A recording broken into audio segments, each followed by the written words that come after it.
कैसी प्रकार से कितना भी व्यक्ति का साधना विमान को अपने अंतःकरण से निकालने की चेष्टा करे, उसकी गंध शेष रह जाती है। का सरभंग जी की ये संस्कार इसी प्रकार से दिखाई देते हैं। पर गौतम जी ने बहुत बढ़िया बात कही।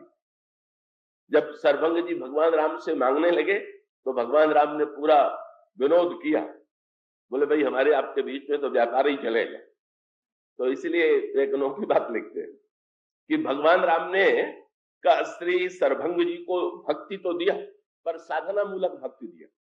और भक्ति देने के साथ साथ एक मीठी बात जो अन्यत्र नहीं है वहां पर लिखी हुई, क्या कि सरभंग जी ने भगवान से लिया।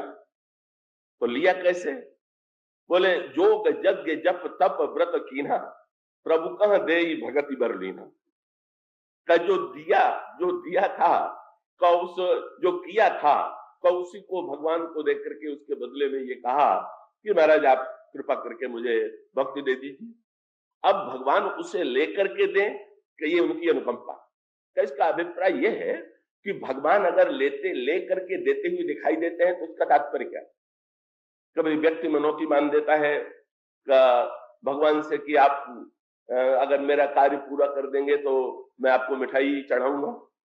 तो क्या मिठाई के लोभ से काम करते हैं क्या?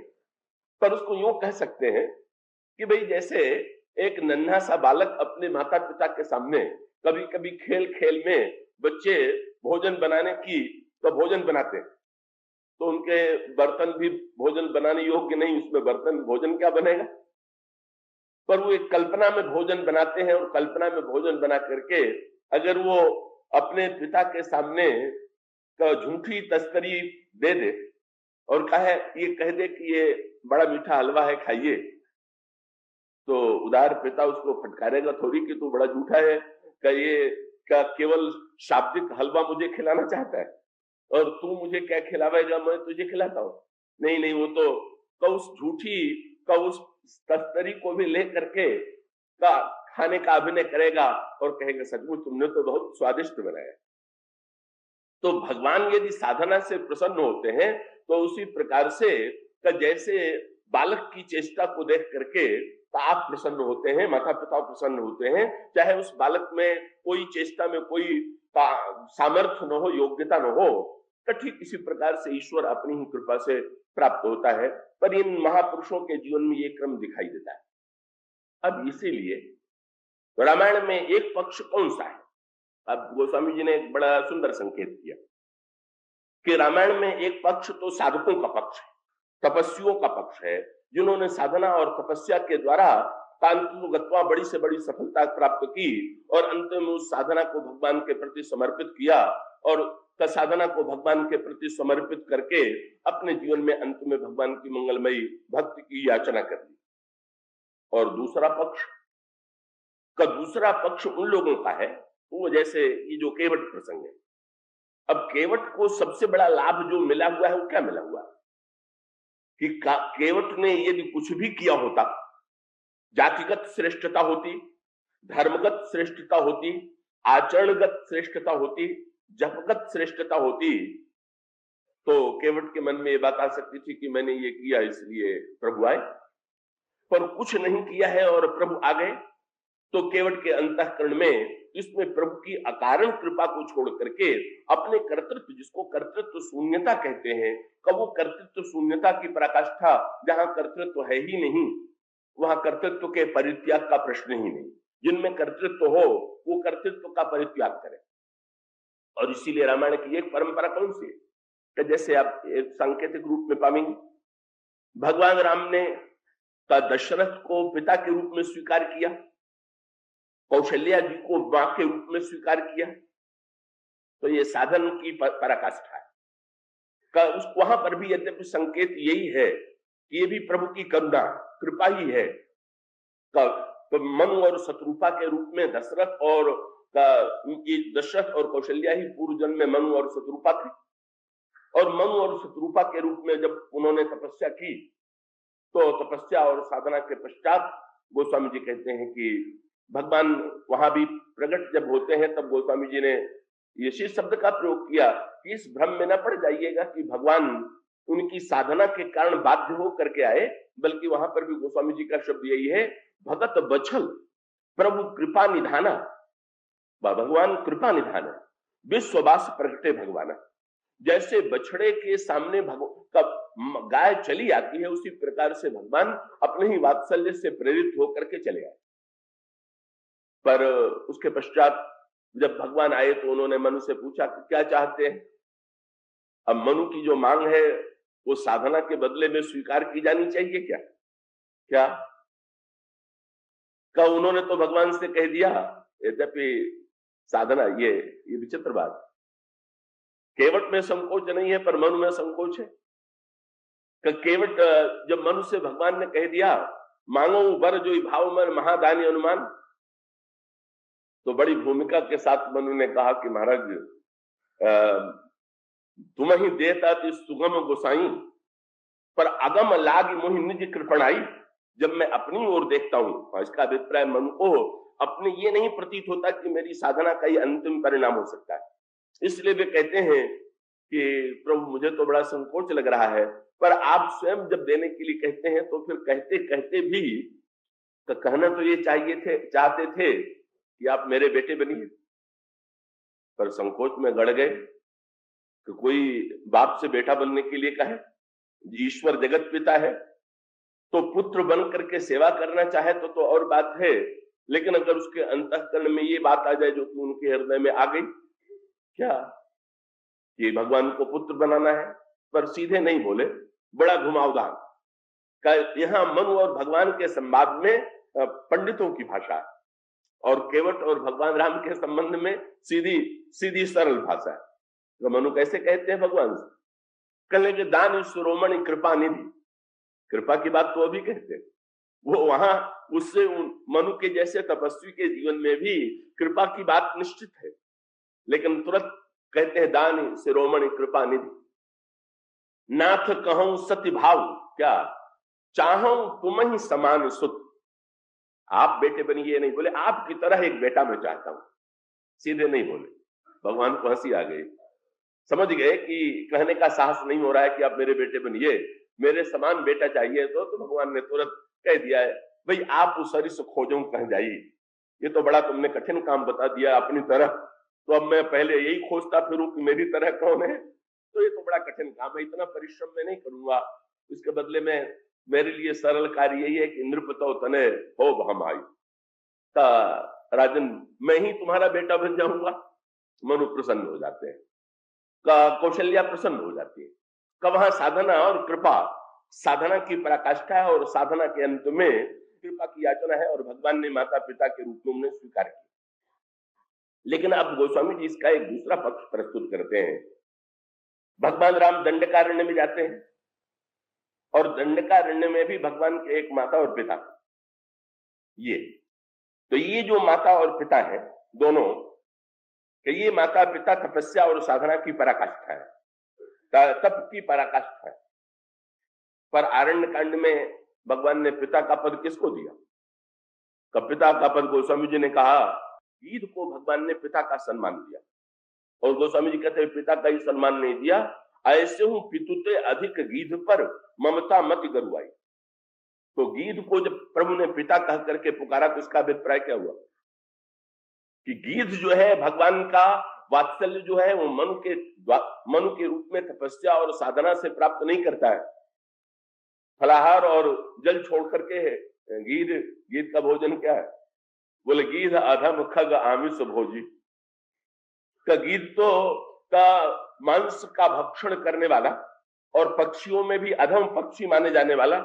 पर गोस्वामी जी आश्चर्य से कहते हैं गीध अधम खग आमिष भोजी गति जिन्हीं जो जाचत जोगी, का जो योगी भी जिस गति की याचना करते हैं उस गति को भगवान श्री राघवेंद्र ने का गीध को सम्मान दिया, और गीध को पिता के रूप में महाराज श्री दशरथ को का अंतिम क्षण में का श्री राम के दर्शन का सौभाग्य नहीं मिला, पर गीध को प्रभु ने पिता का ऐसा सम्मान दिया कि अंतिम क्षण में गीध को गोद में लेकर के गीध को दर्शन देते हुए भगवान श्री राघवेंद्र गीध पर जो कृपा बरसा रहे हैं। इसका अभिप्राय यह है कि दूसरा पक्ष यह भी है कि भाई का दशरथ मनु ने चाहा ये बेटे बने तो वो तपस्या के मार्ग से चले, और भगवान के मन में आया कि मैं गीध को पिता बनाऊं, तो ये उनकी अपनी इच्छा थी।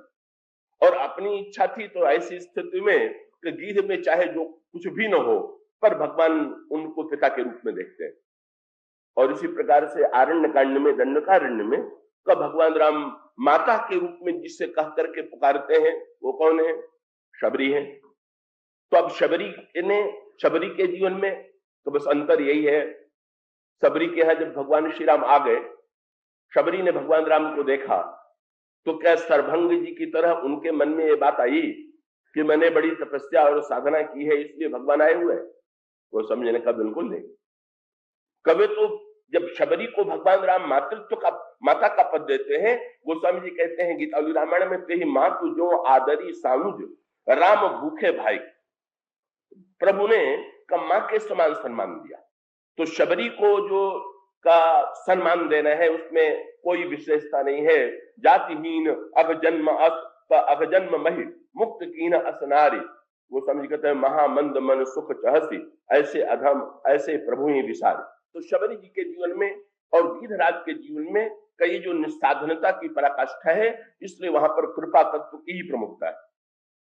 और इसी कृपा की पराकाष्ठा इस संदर्भ में भी, यहां पर भी कहना ही चाहिए कि भगवान की परम कृपालुता के रहस्य को केवट ने जैसा जाना, और केवट ने उसको संसार के सामने जिस रूप में प्रकट कर दिया, वो तो शायद कोई दूसरा व्यक्ति कर ही नहीं सकता। और वो कृपा का रहस्य क्या है का यहाँ पर अगर क्रम की दृष्टि से विचार करें, तो भगवान राम ने केवट से जो नाता जोड़ा, वो नाता बराबरी का जोड़ दिया, सखा। तो वैसे तो उपनिषद भी कहते हैं कि जीव और ब्रह्म दोनों नित्य सखा, द्वासुपर्णा सयुजा सखाया। तो ब्रह्म और जीव सखा हैं, ये तो सर्वत्र है। लेकिन ज्ञान की परंपरा क्या है? तो केवट ने एक नई परंपरा की सृष्टि, और नई परंपरा के सृष्टि का अभिप्राय कि भाई दो मित्र हो और एक मित्र देते ही देता जाए और ले नहीं, तो फिर ये तो संकोच की बात है, फिर बराबरी का नाता कहां? एक दे और दूसरा ले, तो इसका अभिप्राय ये है एक बड़ा है एक छोटा। और एक बड़ा व्यक्ति आपको अपने घर में बार बार बुलावे, दरिद्र अपने मित्र को अपने घर में बुलावे, पर दरिद्र मित्र के घर में कभी ना आवे, तो भी फिर बराबरी का नाता नहीं। तो भगवान जीव को निमंत्रण देते हैं। भगवान का धाम तो बड़ा दिव्य है, पुराणों में उपनिषदों में का भगवान के दिव्य धाम का वर्णन किया गया। न तत्र सूर्यो भाति न शशांको न पावकः, का जहां पर सूर्य के प्रकाश की अपेक्षा नहीं है, जहां अग्नि की अपेक्षा नहीं है, जहां चंद्रमा की अपेक्षा नहीं, जहां कोई प्रकाशक नहीं है, जो परम प्रकाश का केंद्र है वो भगवान का धाम का। इसलिए भगवान जीव को निमंत्रण दे रहे हैं। क्या भगवान कहते हैं कि इस संसार सागर को अगर कोई पार करना चाहता है तो मैं उसको पार उतारूंगा। तेसा हम समुद्धरता मृत्यु संसार सागरात भुआ में न चिरात पार्थ मैया वेशित चेतसाम, का जो मुझ में मन लगाए हुए हैं का मैं उनको बड़े इस भयानक संसार समुद्र से पार कर दिया करता हूं। और फिर अपने धाम का निमंत्रण देते हैं कि मेरे धाम में तो आइए, और फिर अपने धाम की विशेषता बताते हैं। यद गत्वा न निवर्तन्ते तद्धाम परम मम, स्वर्ग वगैरह में जाने पर लौटने का की आशंका बनी रहती है, ऊपर से नीचे उतरना पड़ता है, क्षीणे पुण्य मृत्यु लोके विशंति, पर मेरे धाम में आने के बाद व्यक्ति को का वहां से नीचे नहीं आना पड़ता। तो ये तो ज्ञान की परंपरा है, पर ये केवट ने परंपरा को बदल दिया। केवट ने कहा महाराज, और वो परंपरा सही सिद्ध हो गई। भक्ति की परंपरा क्या है? तब भक्ति की परंपरा, ज्ञान की परंपरा यह है कि जीव ब्रह्म तक कैसे पहुंचे। पर भक्तों ने उलट करके भगवान से कहा कि महाराज अगर हम लोगों को आप मित्र मानते हैं तो आप भी तो हम लोगों से मिलने कभी कभी आ जाया करिए। आप अपने ही धाम में क्यों आते हैं, बुलाते हैं, हमारे धाम में आइए। आपका धाम तो अमर है, हमारा धाम जो है मृत्युलोक है। तो आप ये भगवान के अवतार का अर्थ क्या हुआ? तो भगवान जब मृत्युलोक में उतर करके चले आए, तब भगवान अपना घर अपना धाम छोड़ करके जब जीव के घर में जीव से मिलने के लिए, जीव से नाता जोड़ने के लिए का ईश्वर जब स्वयं आ जाता है तब का अवतार की सार्थकता होती है। और सचमुच इसकी पराकाष्ठा आज दिखाई दे रही। का पराकाष्ठा आज क्या दिखाई दे रही है कि भाई अब जब सब कुछ बदल गया, जब ईश्वर ऊपर से नीचे उतर आया, मृतलोक में उतर आया, का तो मित्रता का पक्का नाता दिखाई दे रहा। पहले ईश्वर यही कहा करता था चाहे जो मांग लो, पर अब जो मित्र बन करके आया, अब वो अपने मित्र से मांग रहा है, मांगी नाव ने केवट आना, मुझे तुम भी तो दो भाई, मैं आया हूं तुम्हारे यहां। और फिर बहुत बढ़िया बात क्या है, आए भी काहे के लिए? बोले उधर तो वो पार उतारा करते थे, मित्र ने कहा इधर मैं आपको पार उतारूंगा, मेरे बिना आप पार नहीं उतर पाएंगे। तो अब यहां पर ईश्वर जो है पार उतारने के लिए आया हुआ है। और उसमें भी सबसे आनंद भक्तों को कब आया? जब भगवान केवट से कहने लगे बेगियान जल पांव पखारू, भाई जल्दी करो। तो भक्तों ने हंस करके भगवान की ओर देखा, बोले महाराज आप तो जल्दी नहीं करते हो, आप स्वयं उतरने के लिए इतनी आज जल्दी में स्वयं पड़ गए कि जीव कितनी साधना करके तब कहीं जाकर के संसार सागर को पार करता है। तब पर भक्तों ने कहा ये बहुत बढ़िया हुआ कि ईश्वर को भी विलंब का अनुभव हुआ। और ये जो विलंब का अनुभव ईश्वर को हो रहा है, देरी का अनुभव जो ईश्वर को हो रहा है, ये तो बड़े कम की। आज देरी की कठिनाई का जब अनुभव करेगा तो आगे चल करके उसके घाट पर जब हम लोग जाएंगे तो उससे कह सकेंगे कि आपको भी देर नहीं करना चाहिए का। तो ठीक देरी का अनुभव करा करके का केवट निश्चिंत है। केवट में का बल किसका है? अपना बल नहीं, साधना का नहीं, जाति का नहीं, तपस्या का नहीं, साधना का नहीं, तब किसका बल? उसको तो भगवान की कृपा का ही बल है। और जब भगवान की कृपा का बल है तो निश्चिंत तो होकर के बैठा हुआ है कि मेरे ऊपर यदि कृपा है तो ये रूठ करके जाएंगे का? और अगर जाएंगे तो फिर मित्रता बराबरी की नहीं रही, तब तो छोटे और बड़े का भेद रह गया। इसलिए केवट भगवान राम के सामने भी निश्चिंत भाव से बैठा हुआ है। और जब केवट को भगवान राम ने उठते नहीं देखा तो भगवान राम ने तुरंत केवट से ये कहा कि भाई शीघ्रता करो, शीघ्रता करो। तो अब प्रश्न ये आया कि ये शीघ्रता काहे की है? तो दो कारण हो सकते हैं। एक कारण तो यह है कि भगवान श्री राम ने ये कहा कि मुझे शीघ्रता से पार उतार दो, तो ये कह सकते हैं कि भगवान को पार जाने की जल्दी। इसलिए एक कारण तो शीघ्रता, वेग शब्द का तात्पर्य है। पर यहां पर दो शब्द एक ही बार दोहराए गए। बेग आन जल पांव पखारू, जल्दी से जल ले आकर के मेरा चरण धो दो। और हो तो विलंब उतारे ही पारू, मुझे विलंब हो रहा है, मुझे जल्दी से पार उतार दो। तो एक दृष्टि से देखें तो भगवान को पार उतरने की जल्दी। पर चतुर भक्त कहते हैं कि ना ना, पार उतरने का तो बहाना है, वस्तुतः चरण धुलाने की जल्दी। ये इसका उनका अभिप्राय यह है कि भाई जो चरण इतनी कठिनाई से लोगों को मिला करते थे, वो चरण तुम्हारे सामने है, तो अब इसके बाद भी अब जब मैं ही देने के लिए बेचैन हो रहा हूं, फिर अब काहे की देर है? अब तो मेरी ओर से देर नहीं है, तुम्हारी ओर से विलंब हो रहा है। ये बड़ी अद्भुत सी बात है। तो यहाँ पर तो ये जो केवट के समक्ष भगवान राम की ये आतुर याचना है कि ये कृपा तत्व का, तो इसको, इस कृपा तत्व की अनुभूति को गोस्वामी जी सांकेतिक रूप में का अन्यत्र अनेक प्रसंगों में भी प्रकट करते हैं। क्या यहां ईश्वर बन गया साधक और जीव बन गया पार उतारने वाला। और उसका अभिप्राय क्या है कि भगवान ने जब पार उतारने की विधि बताई, अयोध्या पुरवासियों को बताया कि कैसे व्यक्ति पार उतरता है, तो पार उतरने में का भगवान श्री राघवेंद्र ने एक क्रम बताया। उन्होंने कहा कि ये मनुष्य का शरीर जो है एक नाव की तरह है, एक जहाज की तरह। और जैसे नौका को चलाने वाला मल्लाह चाहिए, उन्होंने पूरा वर्णन किया। नौका के साथ नाव को खेने वाला मल्लाह चाहिए, और मल्लाह के साथ कहीं अगर हवा भी ठीक अनुकूल चलने लगे तो नौका और तीव्र गति से, अगर हवा अनुकूल न हो तो परिणाम होगा कि नाव के द्वारा पार होने में कठिनाई होगी। पर अगर नौका हवा भी ठीक उसी दिशा में चल रही हो तो इसका परिणाम यह होगा कि नौका और तीव्र गति से चलेगी।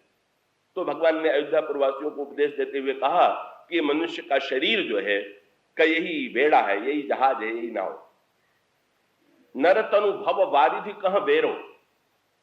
और फिर उन्होंने कहा सन्मुख मरुत अनुग्रह मेरो, का मेरी जो कृपा है वही अनुकूल वायु, का मनुष्य का शरीर जहाज है, मेरी कृपा जो है का वही वायु है।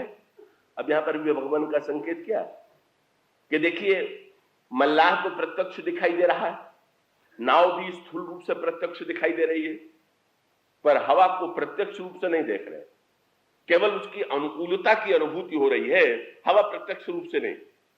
तो दो पक्ष जो है वो तो प्रत्यक्ष है और भगवान की कृपा छिपी हुई, कृपा करके भगवान छिपे हुए का सहायता कर रहे हैं। तो वो मल्लाह कौन सा है?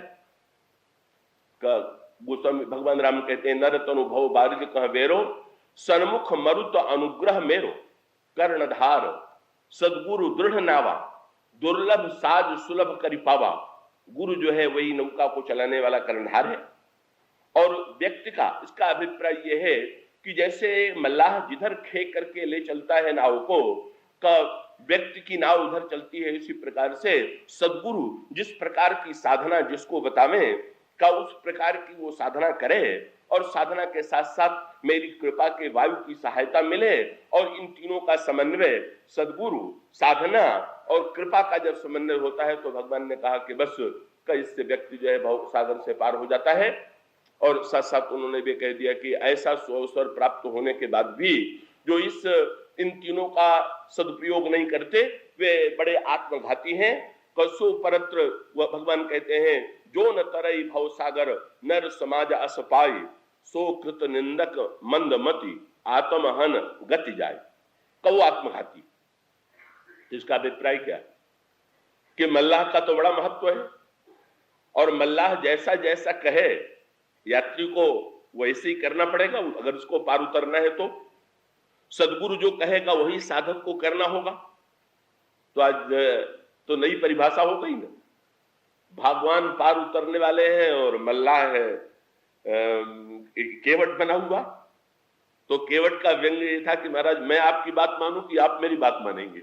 यह ये बताइए, जब आप ये कहते हैं कि मल्लाह को ही महत्व है कि मल्लाह जिधर खे करके ले चले, तो अब तो इस समय आपको मेरी ही इच्छा के अनुकूल जैसा मैं चाहता हूं वैसा ही आपको करना होगा। और सचमुच भगवान श्री राघवेंद्र जब व्यग्रता प्रकट करते हैं तो उसका तत्व यह है कि सचमुच ईश्वर भी जीव पर करुणा करने के लिए महानतम व्यग्र है। का करुणा का यही नहीं है कि जीव ईश्वर को पाने के लिए व्यग्र है, बल्कि जीव में व्यग्रता कम है। का जीव इसलिए एक दिन आपके सामने एक बात कही गई थी क्या कि कौन प्रेमी और कौन प्रियतम। जीव प्रेमी है भगवान प्रियतम है कि भगवान प्रेमी है जीव प्रियतम। तो कहा तो ये जाता है कि जीव प्रेमी है भगवान प्रियतम है, पर कुछ चतुर लोग ये कहते हैं कि ना ना भगवान ही प्रेमी है जीव प्रियतम का। इसका सबसे सुंदर दृष्टांत मिलता है मानस के आरण्यकांड में।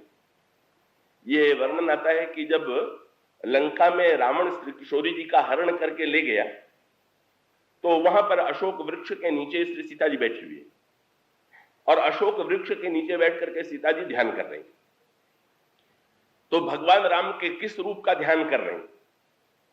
तो वहां पर गोस्वामी जी ने लिखा कि जेहि विधि कपट कुरंग संग ढाई चले श्री राम, सोई छवि सीता राखिउर रटत रहत हरि नाम। सीता जी वृक्ष के नीचे पद्मासन से बैठी हुई हैं और वो अपने हृदय में भगवान के रूप का ध्यान कर रही हैं। और वो भगवान राम के किस रूप का ध्यान कर रही हैं कि भगवान राम का सोने के मृग के पीछे भागे हुए चले जा रहे हैं, बस इस रूप का ध्यान कर रहे हैं। आप लंका में मेरा ध्यान करते समय आपने बड़ा विलक्षण ध्यान चुना क्या? का प्रभु ने कहा कि आपको ध्यान करना था तो दूल्हा वेश में मेरा ध्यान कर सकती थी। का श्री सीता जी का जो प्रिय वेश है वो तो श्री राम का जो दूल्हा वेश है वही तो सबसे प्रिय हो सकता है, जो जनकपुर में उन्होंने पहली बार देखा है और उनका नाता भी वही है। तो ऐसी स्थिति में आपने दूल्हे के रूप में जनकपुर में आपने मेरा रूप देखा और जनकपुर के रूप का ध्यान न करके आपने आरण्य कांड में का ये तो बड़ी अटपटी प्रक्रिया है, ये ध्यान की एक प्रक्रिया ये मानी जाती है कि अकेले भगवान का ध्यान नहीं करना चाहिए, तब भगवान के साथ किसी न किसी और का ध्यान होना चाहिए। तो इसका तात्पर्य यह हुआ कि जैसे आप अगर अकेले बैठे हुए हो और आप में भीतर आनंद है तो भी वो आनंद प्रकट नहीं हो। आपका आनंद भीतर से बाहर कब निकलता है कि जब आपका कोई मित्र आ गया तो आप उसको देख करके मुस्कुरा पड़े, आपका कोई स्नेही आ गया तो आप उसको देख करके आपकी आंखों में स्नेह का भाव आ गया। वो स्नेह भले भीतर रहा, पर जब तक कोई दूसरा नहीं आया तब तक वो भाव प्रकट नहीं हुआ।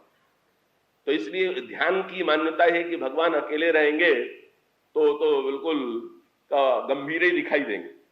गंभीरता के स्थान पर हमें तो भगवान का आनंद बाहर छलकता हुआ दिखाई दे, इसकी आवश्यकता है।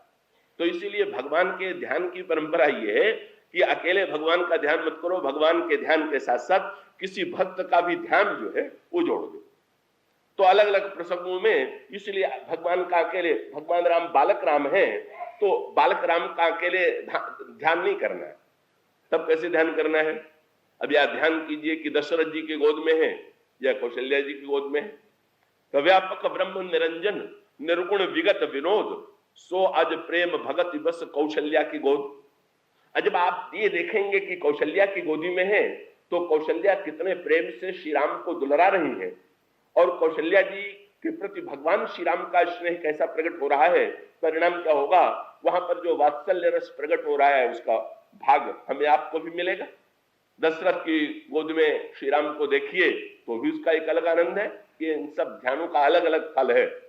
का एक सखी ने देखा तो दशरथ की गोद में देखा, दूसरे ने कौशल्या की गोद में देखा, का ये बालरूप श्री राम की झांकी है। का आगे चल करके जब अयोध्या के स्थान पर जनकपुर में जाएंगे तो जनकपुर में भगवान राम का अकेले ध्यान थोड़ी किया जाएगा। तब विदेह नंदिनी सीता है और सीता जी की ओर जिस अनुराग भरी दृष्टि से प्रभु देख रहे हैं और सीता जी जिस अनुराग भरी दृष्टि से देख रही हैं, जब हम और आप दोनों का ध्यान करेंगे तो हमारे अंतःकरण में अनुराग रस की सृष्टि होगी। कि जब भगवान राम चित्रकूट में जाते हैं तो चित्रकूट में भगवान राम और श्री भरत का मिलन हो रहा है और उस मिलन का ध्यान कीजिए। अकेले भगवान राम बैठे हुए नहीं है। गोस्वामी जी ने कहा अब भगवान राम भरत को उठा करके लक्ष्मण जी कह रहे हैं कहत सप्रेम नाई मई माथा भरत प्रणाम करत रघुनाथ कउठे राम सुनि प्रेम अधीरा कहूं पट कहूं निसंग धनु तीरा बरबस लिए उठाए उर लाए कृपा निधान। तो इसमें आनंद किसको मिला? जो मिले उनको ही नहीं मिला। वो समझ कहते हैं भरत राम की मिलन लखी बिसरे सबहि अपान।